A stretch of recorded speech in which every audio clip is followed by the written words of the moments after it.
qissa. Bir kishi o'zi haqida hikoya qilib shunday deydi. Ishim shaharda edi. Shaharda yashar edim. Ota-onam qishloqda, ularni ziyoratiga 2 kunda bir, 3 kunda bir borib turardim.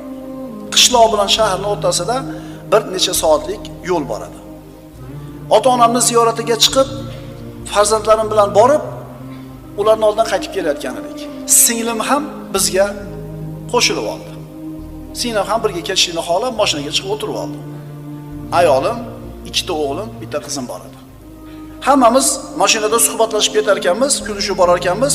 To'satdan mashinamiz baxtsiz hodisaga duch keldi. Mashinamiz aylanib ketdi. Nima bo'lganiga aqlim yetmay qoldi. Bir necha lahzalar o'tdi.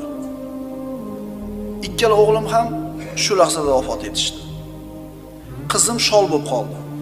Ayolimning boshiga zarba tekkan edi, hayot bilan o'lim orasida turibdi. Singlim esa komaga tushib qoldi. Bir lahzada.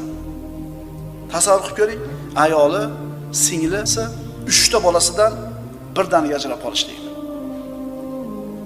Bir necha lahzalarda bor yo'g'idan ajraldi. Yana musibatni kattaligini ko'ringki, farzandlari va ayoli o'zini qo'lida jon beryapti.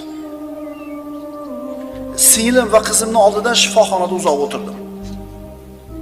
Lekin keyin baribir uyga ketishga to'g'ri keldi. Uyimga qaytib bordim, hovlidan ostonxonalab kirdim, to'xtadim. Uyim bo'sh. Bolalarimning ovozlari va kulgularini eshitib turgandayman. Ayolimni xuddi uyda turgandek his qilyapman.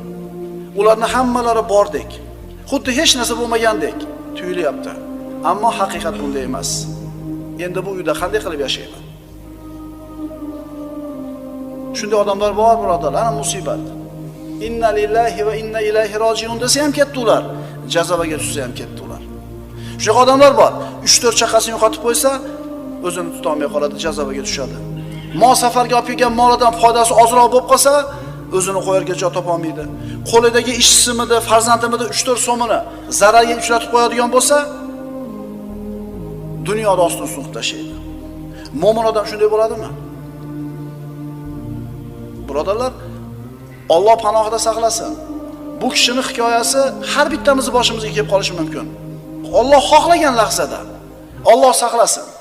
Lekin insonning boshiga yubtalal mar ala qadri dinihi degan payg'ambarimiz sollallohu alayhi vasallam kishi iymonidagi salobatga qarab, dinidagi salobatga qarab imtihonga uchraydi.